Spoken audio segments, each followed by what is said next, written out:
Olá! Aos 88 anos, ela não tem parada. Tem uma energia de causar inveja. Ela preside a Academia Ituana de Letras, a ACADIL, e diariamente trabalha no Centro Universitário Nossa Senhora do Patrocínio, o CEUNSP.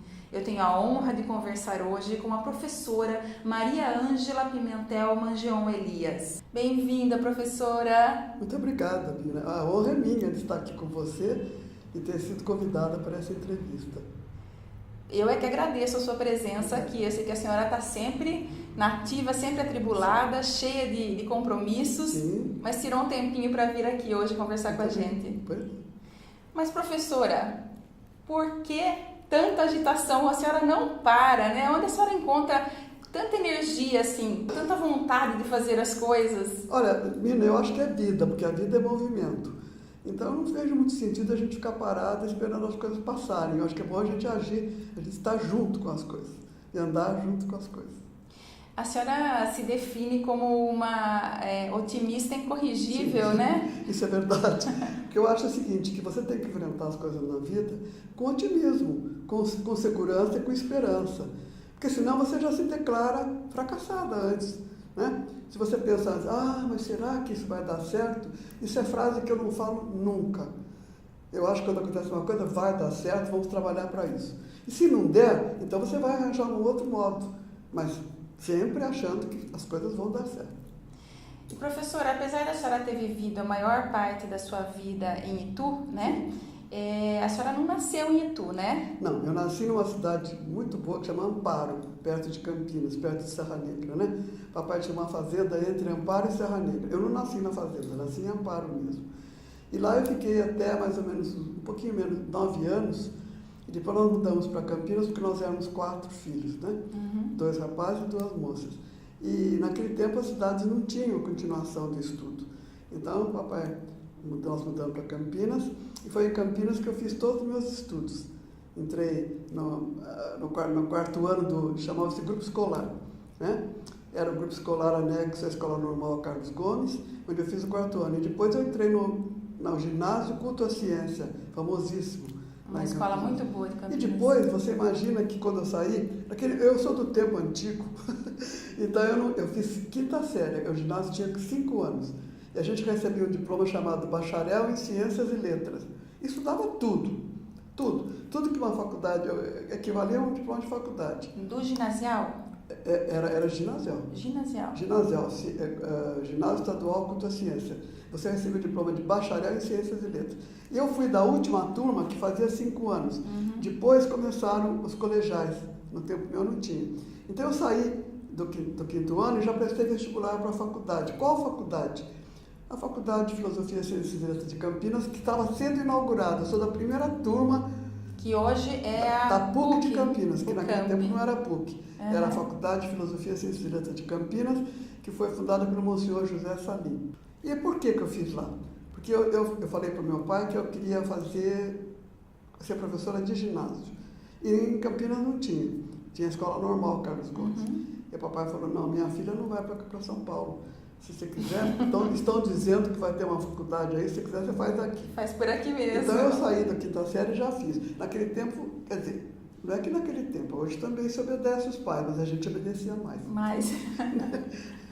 Professora, e aí a senhora se casou, né? Casou Antes de me casar, eu terminei o curso, porque como eu entrei cedo na faculdade, eu terminei com 19 anos o curso de faculdade. Eu fiz Letras Anglo-Germânicas.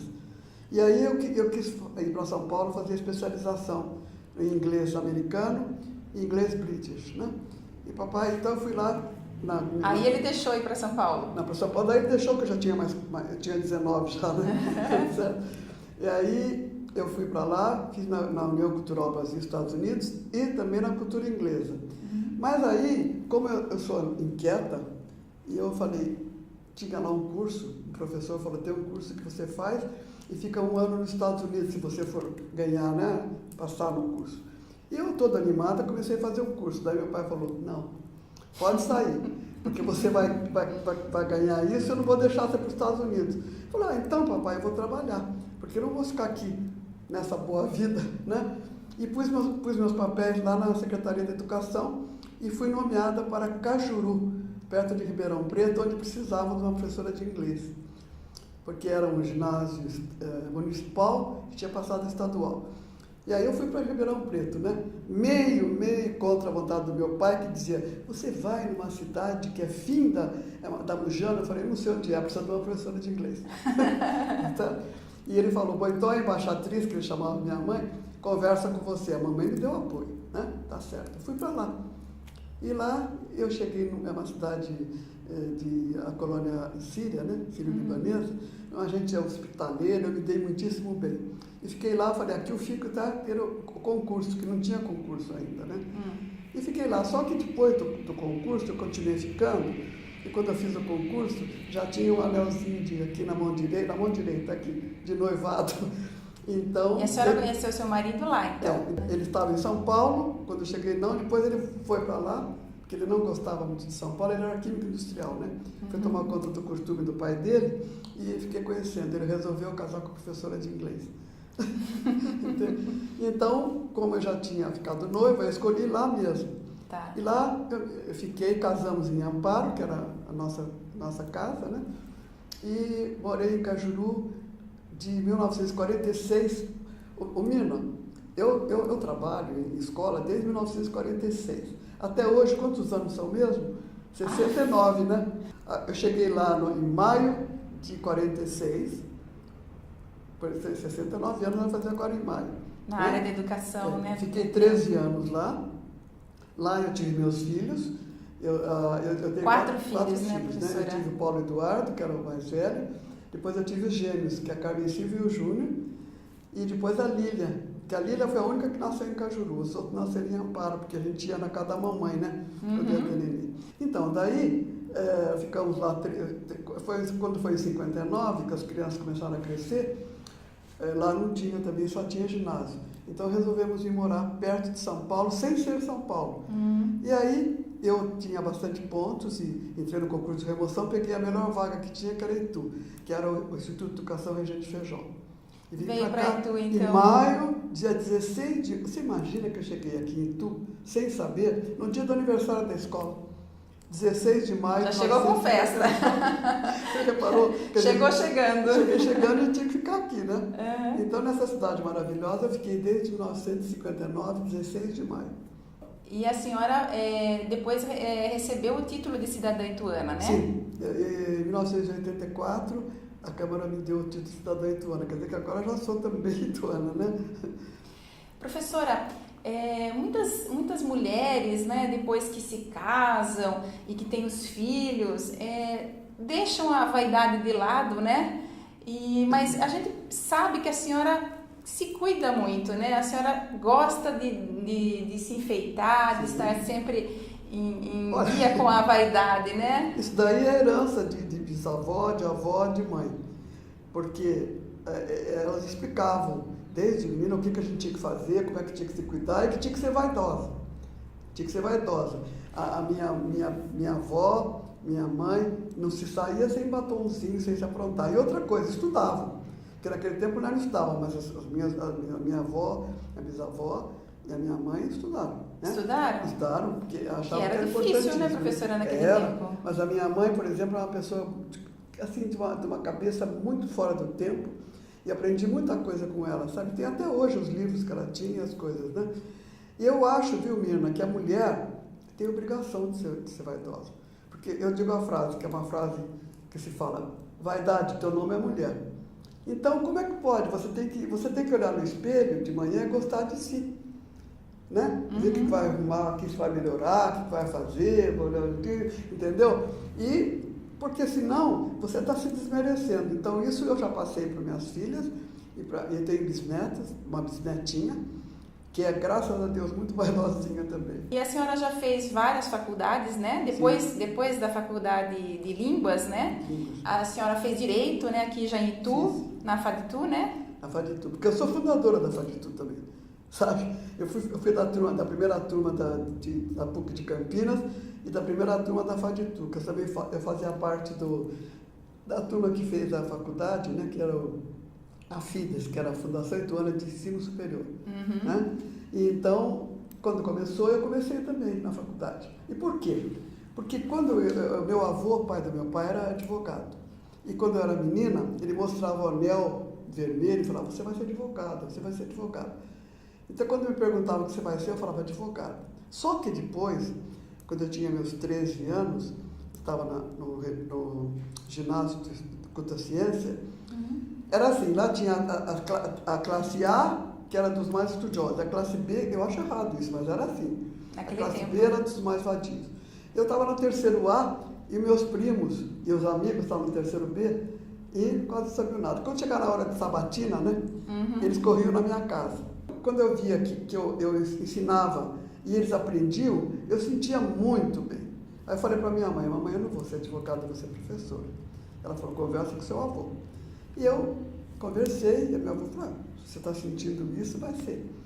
Então, mais tarde, quando eu tive essa oportunidade, que eu já tinha os 4 filhos, já estava morando aqui em Itu, que a faculdade de Direito foi em 69 que abriu. A senhora já tinha quantos anos? Mais de 40? Não, eu nasci em 26, até lá tinha 43, né? Então, eu entrei na faculdade e fiz, porque eu achei que eu devia isso para o meu avô. E depois eu gostava de estudar, né? Então, eu passava sábado, meu marido gostava de jogar buraco e tal, então ele ia para o clube e eu pegava, sentava no chão com o gravador, que eu mandava gravar as aulas, e ia para estudar.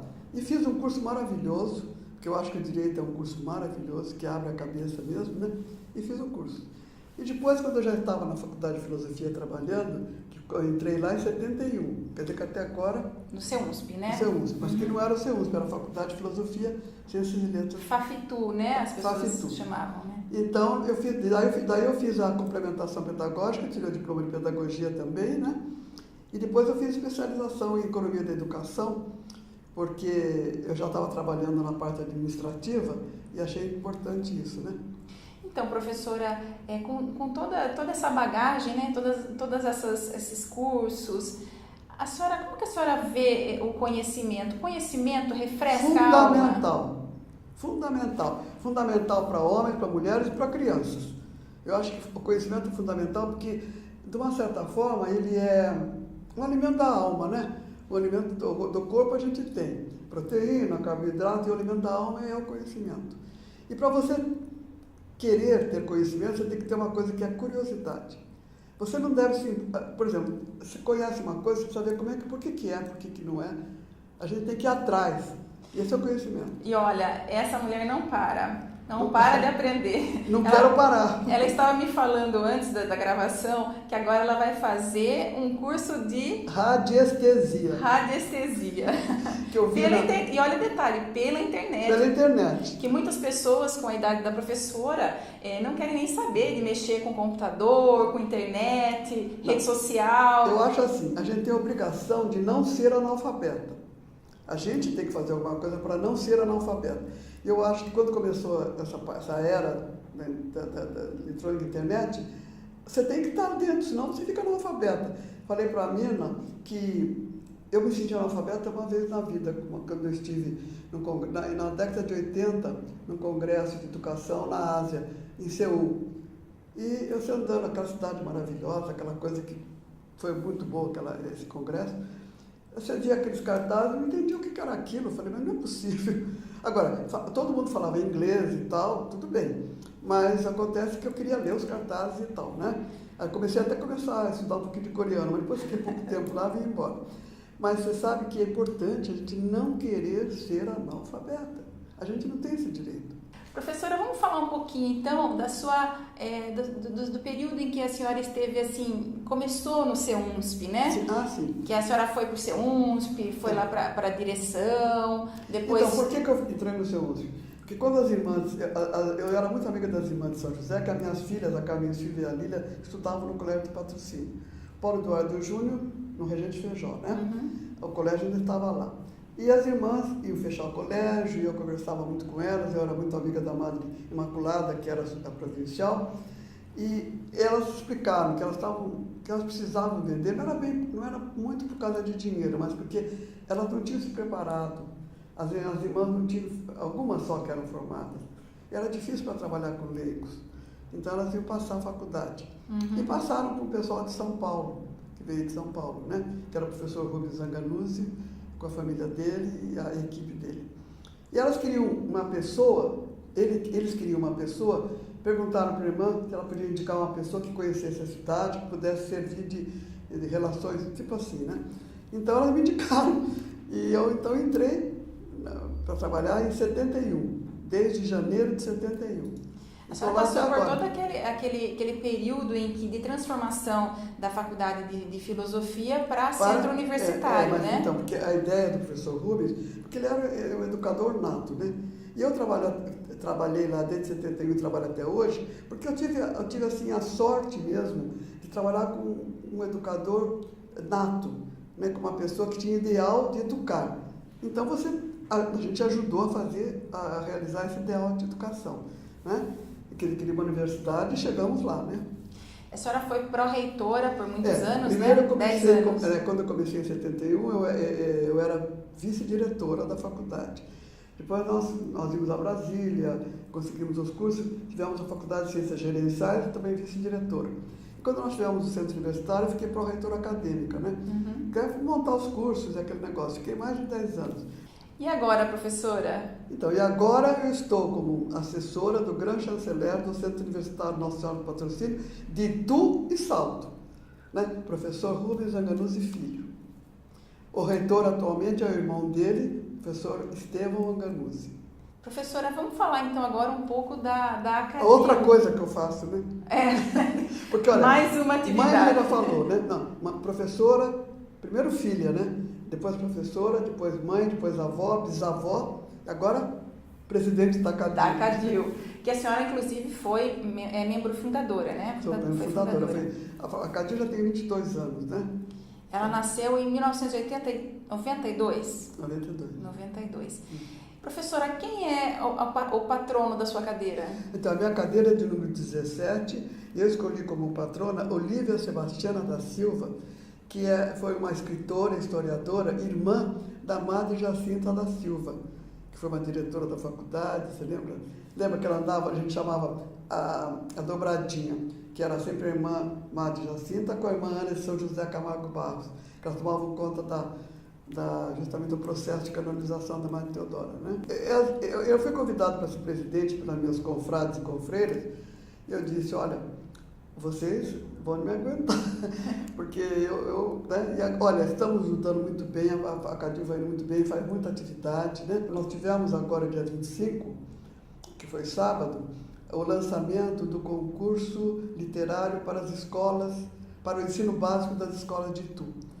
Então foi uma parceria com o Museu Republicano, nós tivemos também uma palestra, sempre faço uma palestra, e depois aqui o objetivo principal da reunião. Foi muito bom, foi tudo muito bem. E eu acho que a academia é isso, ela tem que abrir. Nós fazemos muitas reuniões abertas ao público, né?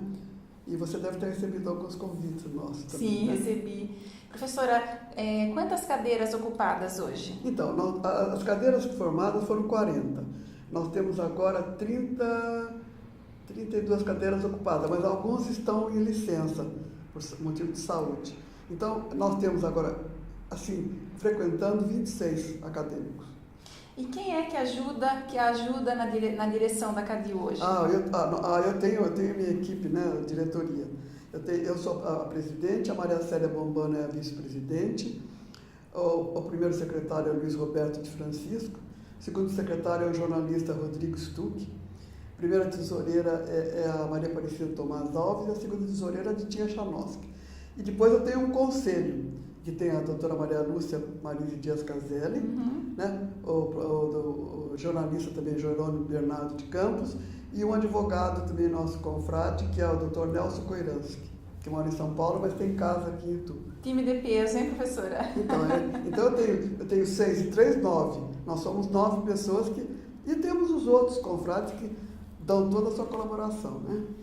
Agora, para encerrar, né, que a conversa tá boa, mas né, chega uma hora que a gente tem que encerrar, eu queria que a senhora deixasse um recado de uma pessoa de 88 anos, né, que... Olha, 88, vou fazer em junho de 89, estou preparando o meu aniversário de 90, viu? Olha aí, sempre com festa, né, professora? Então, uma pessoa de 88 anos, com essa atividade toda, é admirável, professora. Então, eu queria que a senhora deixasse um recado para as pessoas aí que estão, assim, tristinhas, que estão, assim, vacilando, né? Um recado de otimismo, dessa otimista e incorrigível que a senhora é. Eu acho importante você nunca dizer uma frase, será que vai dar certo? Isso é frase que não se fala. A gente tem que achar que tudo vai dar certo e tudo você vai resolver. Por quê? Todas as pessoas têm seus problemas, seus desgostos, suas tristezas. Só que você tem que pensar assim, se aquilo veio para mim, é porque Deus vai me dar coragem, vai me dar força para eu enfrentar. Então vamos enfrentar. Então quando uma coisa não deu aquilo que você pensava, não fica aborrecida. Fala como fazer para enfrentar isso. E enfrenta. E vai em frente. Porque a vida é movimento. Professora, muito obrigada pela sua presença aqui. Olha, parabéns pela sua energia, pelo assim, esse encantamento que a senhora tem pela vida. Parabéns mesmo. A vida é um dom inestimável que a gente tem que agradecer, agradecer e agradecer. E por isso estou agradecendo também por você ter dado essa oportunidade de estar aqui com você e com seus ouvintes. Imagina, professora, eu é que agradeço, viu? Muito obrigada. Parabéns. Obrigado. E obrigada a você que acompanha aqui o Lado a Lado. Se você gosta, curta, comente, dê um like, inscreva-se no nosso canal, curta também pelo Facebook. Se você quer me escrever, é ladoalado@uol.com.br. Beijo e até o próximo!